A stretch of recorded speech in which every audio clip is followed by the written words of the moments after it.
Sir first உங்களை பற்றி ஒரு இன்ட்ரோடக்ஷன் சார். இந்த கட்டுமானத்துறை அப்படிங்கிறது உங்கள் ஃபேமிலியில் நீங்கள் தான் ஃபஸ்ட்டா, இல்லை இதில் எப்படி இன்ட்ரெஸ்ட் வந்தது அப்படிங்கிறத உங்கள் நேமும் கம்பெனி நேம் சொல்லி ஆரம்பிச்சு. என்னோடய பேர் பாலகிருஷ்ணன் சார். என்னோடய company Sri Krishna engineers and architects. தஞ்சாவூரில் கடந்த 22 வருஷமாக பண்ணிகிட்ருக்கேன் எங்கள் தொழிலில்.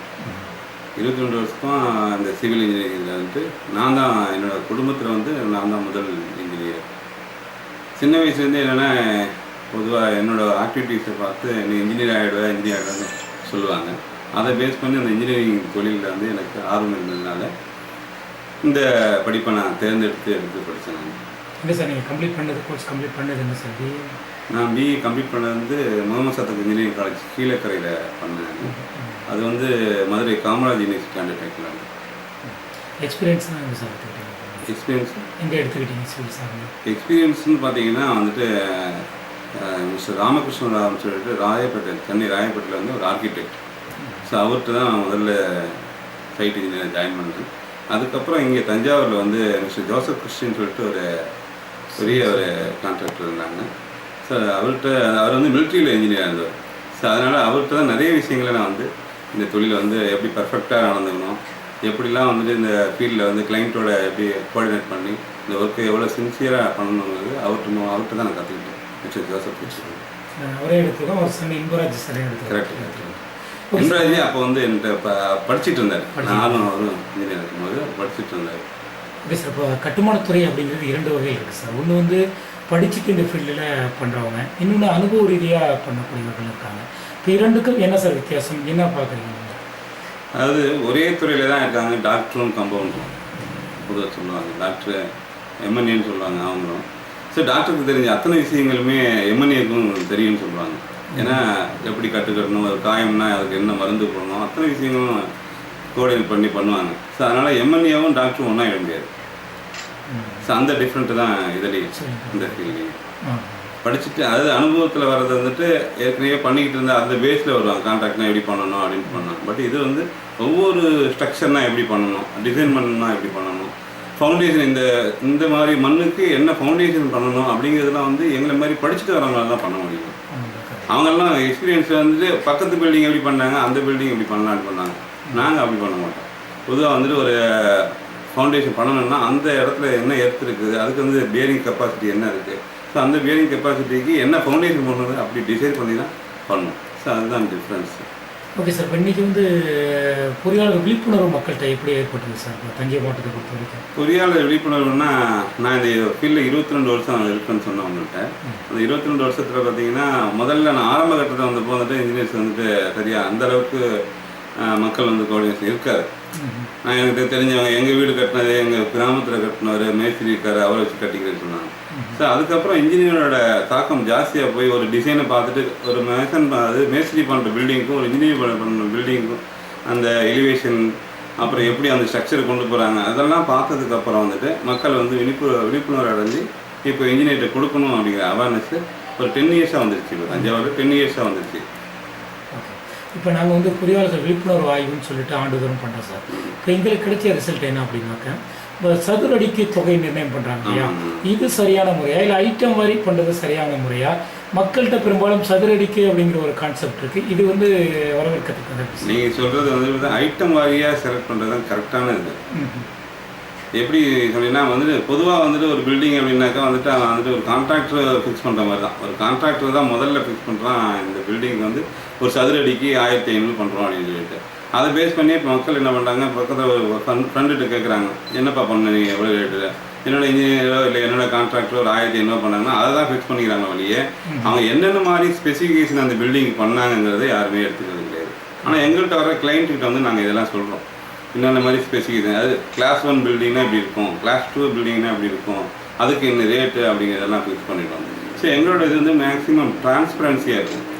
கான்ட்ராக்டர் சைடில் சொல்லுவாங்க ஒரு அக்ரிமெண்ட்டே கரெக்டான அக்ரிமெண்ட் இருக்குது, என்னென்ன பண்ண போகிறாங்க, என்ன ஸ்பெசிஃபிகேஷன்லாம் கரெக்டாக இருக்குது. எங்கள்கிட்ட என்னோட அக்ரிமெண்ட்டில் ஈச் அண்ட் எவ்ரி திங் எல்லாத்தையுமே அதில் ஃபுல்லாக கொடுத்துருவோம். என்ன பண்ண போகிறோம், ஆமாம் எல்லாத்தையும் ஐட்டம் மாதிரியே கொடுத்துருவோம். ஸோ அதனால் அவங்களுக்கு எங்களுக்கு எந்த கான்ட்ரவர்சியும் வராமல் இருக்கிறதுக்கு முன்னாடியே அக்ரிமெண்ட் போட்டுருவோம் கரெக்டாக.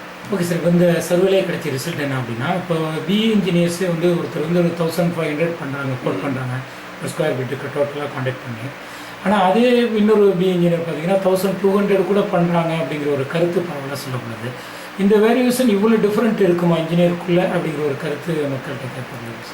அது அதாவது எப்படி ஆகிடுறாங்கன்னா, பொதுவாக வந்து இன்னும் மக்கள் வந்து அதான் நான் முதல்ல சொன்ன மாதிரி வந்துட்டு ரேட்டை ஃபிக்ஸ் பண்ணிக்கிறாங்க.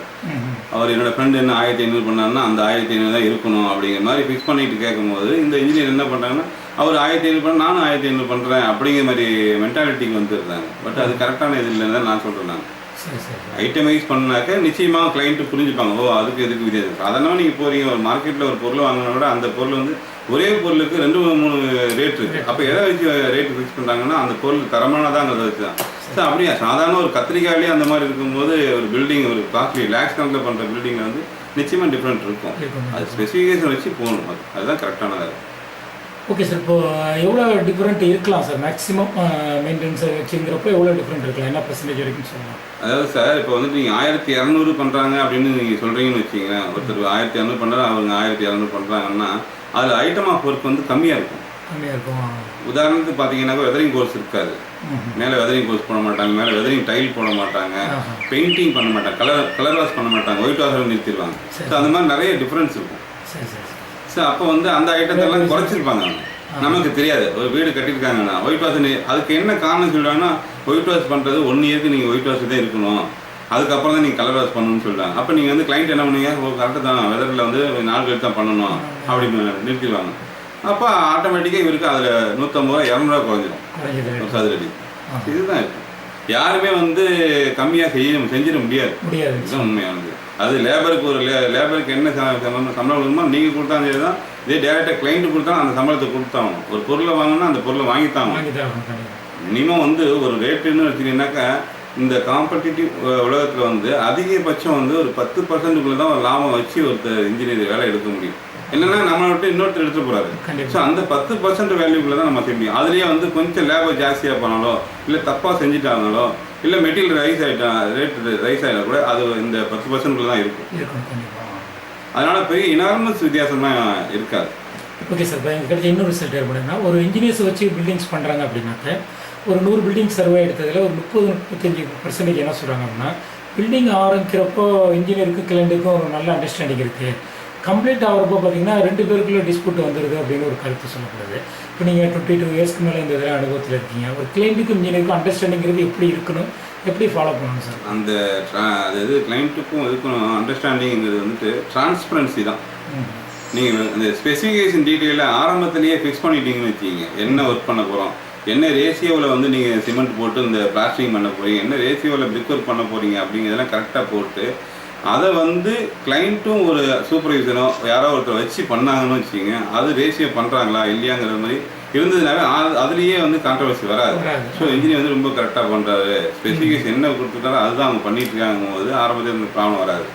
ஸோ சிலர் என்ன பண்ணுவாங்க, கான்ட்ராக்டர் என்ன பண்ணுவாங்கன்னா நம்மள்கிட்ட இருக்கும் போது ஒரு ரேஷியோ போடுவாங்க, ஆள் இல்லைன்னா ஒரு ரேஷியோ போடுவாங்க. ஸோ அந்த மாதிரி சின்ன சின்ன இது வந்துடும் போது ஆட்டோமேட்டிக்காக எங்களுக்கு கான்ட்ரவர்சி வந்துடும். இது மணலாக போட்டு கட்டிட்டாங்க, பொருள் வந்து நல்ல தேக்கு மரம் போடுறன்ட்டாரு, செகண்ட் குவாலிட்டி போட்டார், இன்ன மாதிரி டவர் போட்டு போடுறதுனால இப்போ பார்த்தா பவுடர் போட்டு போடுறாரு அப்படிங்கிற மாதிரி ஒரு வித்தியாசம் வந்துடும். ஸோ அந்த ஸ்பெசிஃபிகேஷன் டீட்டெயிலாக என்ன பண்ண போறீங்கன்னு ஆரம்பத்திலேயே ஃபிக்ஸ் பண்ணிட்டீங்க. இன்னும் சொல்ல போனால் நீங்கள் அக்ரிமெண்ட் போடும் போது அன்னைக்கு ரேட் ஆஃப் ஒவ்வொரு மெட்டீரியலும் என்ன ரேட்டுங்கிறது அந்த அக்ரிமெண்ட்டில் கொண்டு வந்துட்டீங்கன்னாக்க அதில் நம்ம எப்பவுமே அக்ரிமெண்ட் போடும் போது வந்துட்டு இந்த அக்ரிமெண்ட் வந்து 6 மாதத்துக்கு தான் நமக்குள்ள அந்த அக்ரிமெண்ட் செல்லுபடி ஆகணும்னு போட்டுரும். 6 மாதமோ 1 இயரோ அந்த டிபெண்ட்ஸ் அப்பான் அந்த ஒர்க்கோட இப்போ ஏரியாவுக்கு தகுந்த மாதிரி. ஸோ அப்படின்னு ஃபிக்ஸ் பண்ணிக்கிட்டீங்கன்னு வச்சுக்கிங்க.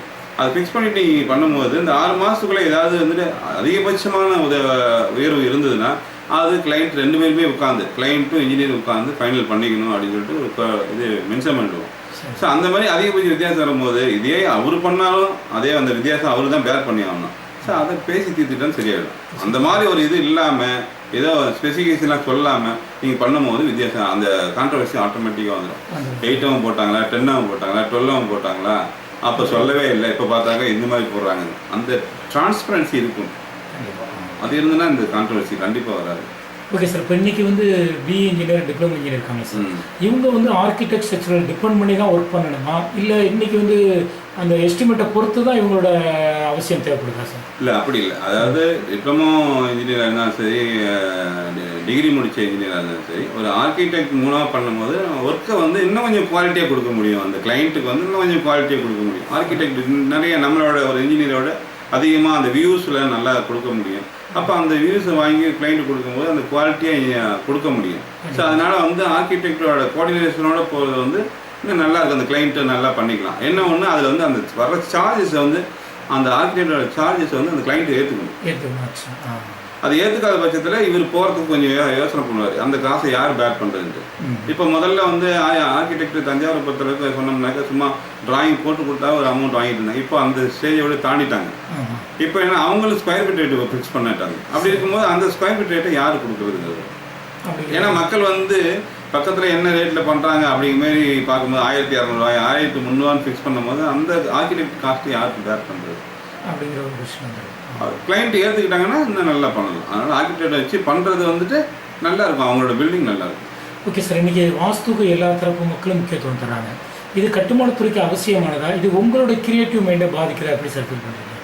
அதாவது கிரியேட்டிவ் மைண்டு பாதிக்குதுன்னு இல்லை, வாஸ்துங்கிறதே வந்து பார்த்தீங்கன்னாக்கா வந்துட்டு வாயு அந்த இதெல்லாம் வந்து பார்த்தீங்கன்னா எல்லாருக்கும் மக்களுக்கு தேவையானதான். அதாவது இந்த திசையில் வச்சிங்கன்னாக்கா காற்றோட்டம் நல்லாயிருக்கும், வெளிச்சம் நல்லா வரும், அப்படிங்கிற மாதிரி தான் இருக்கும் அந்த வாஸ்துவோட இது. அதனால அதில் பெரிய பாதிப்பு இல்லை, மக்களுக்கு தேவை.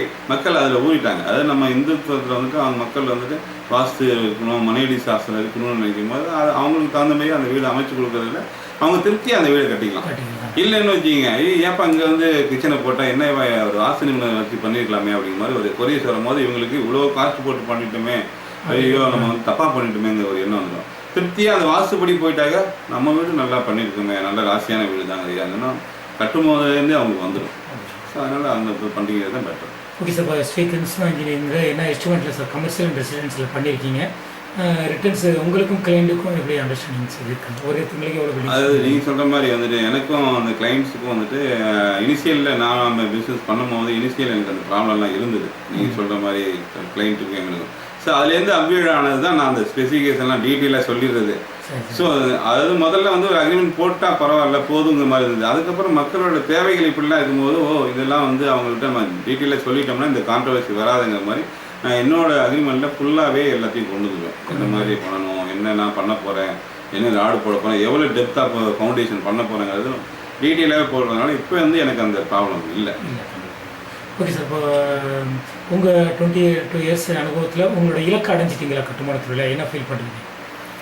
இலக்குங்கிறது எல்லை கிடையாதுங்க. இலக்குங்கிறதுக்கு வந்துட்டு எல்லை கிடையாது. இந்த கட்டுமானத்துறையில் வந்துட்டு செஞ்சுட்டே இருக்கலாம். அதனால் வந்துட்டு நான் என்னோட இது வந்து இன்னும் நிறைய பண்ணணுங்கிறது தான் என்னோட எண்ணம். அதில் வந்து எனக்கு தெரிஞ்சு வந்துட்டு அதில் ஒரு 30% தாண்டிட்டேனாங்கிறதோட நான் இன்னும் யோசிச்சுட்டு இருக்கேன். அப்போ இன்னும் 70% இன்னும் பண்ண வேண்டியிருக்கு. நான் உங்களுக்கு ஏன் சார் வழிகாட்டி குருன்னு இந்த கட்டுமானத்தில் சொன்னேன், ஜோசப் குருஷ்டி தான் எனக்கு வந்து வழிகாட்டி. Okay sir. வேறு இளைய தலைமுறைக்கு கட்டுமானில் வரக்கூடியவர்களுக்கு உங்களோட அட்வைஸ்ன்னு பார்த்தீங்கன்னா வந்துட்டு அதான் என்னோட இது வந்துட்டு கிளைண்ட்டோட ரொம்ப டிரான்ஸ்பரன்சியாக இருந்துட்டோம்னாக்கா நம்ம இன்ஜினியர்ஸை வந்துட்டு அந்த இன்ஜினியர் ஏமாத்துறாங்க, இந்த இன்ஜினியர் ஏமாத்துறாங்க, ஒரு டிப்ளமோ ஒரு டிகிரி அப்படிங்கிற அந்த கான்ட்ரவர்சி இல்லாமல் இப்போ இன்ஜினியர்கிட்ட கொடுத்து தரமான பில்டிங் கட்டி கொடுத்தாரு, என்ன அவர்கிட்ட நம்ம பேசினோமோ அதுபடியே ஒரு பில்டிங் கட்டி கொடுத்தோம், அந்த திருப்தியை அவங்களுக்கு வர வைக்கிற அளவுக்கு நம்ம வந்து அவங்கள்ட்ட ரொம்ப டிரான்ஸ்பரன்சியாக இருந்து பண்ணணுங்கிறது தான் என்னுடைய இது. அதே மாதிரி அந்த கிளைண்ட் சைட்லேயும் நிறைய ப்ராப்ளம் இருக்குது. ஒன்று முதல்ல என்ன சொல்கிறாங்களோ அதுபடி அவங்களும் நடந்துக்க மாட்டாங்க. பணம் கொடுக்கணும், இந்த டைமில் கொடுக்கணும் தான் நம்ம அக்ரிமெண்ட் போட்டிருப்போம், அவங்க கொடுக்க மாட்டாங்க. ஏதாவது காரணம் சொல்லி நீங்கள் போட்டு பண்ணுங்க சார் நான் பண்ணிடுறது, அதுவும் வந்து தவிர்க்க வேண்டிய விஷயம். அதாவது ஒரு ஃபெசிலிட்டேட்டர் தான். நாங்கள் ஒரு இன்ஜினியர் வந்துட்டு அவங்களுக்கு ஒரு ஃபெசிலிட்டேட்டர் தான். அவங்களால செய்ய முடியாத விஷயத்த நாங்கள் இருந்து டெக்னிக்கலாக நாங்கள் வந்து எங்களுக்கு தெரிஞ்ச ஒரு தொழிலை செய்யணும், அவங்களுக்கு செஞ்சு கொடுக்குறோம், அவங்களுக்கு ஃபெசிலிட்டி பண்ணி கொடுக்குறோம். அது புரிஞ்சுக்கிட்டு அவங்க வந்து கரெக்டான நேரத்தில் இப்போ அதே அவங்களே வீடு கட்டினாங்கன்னா அவ்வளோ செலவு நாங்கள் செலவு பண்ணோம், அதிகமாக செலவு பண்ணால் தான் அந்த மாதிரி ஒரு பில்டிங் அவங்களால கட்ட முடியும். நாங்கள் வந்து கட்டும் போது எங்களுக்கு வந்து ஏற்கனவே ரெகுலராக நாங்கள் வாங்கிட்டு இருக்க சப்ளையர்ஸ்லேருந்து நாங்கள் வந்து கரெக்டாக இந்த பொருளை இவ்வளோ தான் கொடுத்து வாங்கணுங்கிறது தெரியும், அதனால் கரெக்டாக வாங்கணும். அவங்களுக்கு அது தெரியாமல் இருக்கும்போது நிறைய ஏமாந்துருக்காங்க. அது அவங்க தெரியாமல் ஏமாந்துட்டு இருக்காங்க. நம்ம கரெக்டாக தான் வாங்கிட்டு இருக்கோம் ரேட்டு. ஸோ அது களையப்படாங்க. கான்டாக்ட் நம்பர் சொல்லுங்கள் சார். என்னோட கான்டாக்ட் நம்பர் 9443350865. இன்னொரு number 9585024440. Okay sir, thank you sir, thank you. Welcome sir, thank you.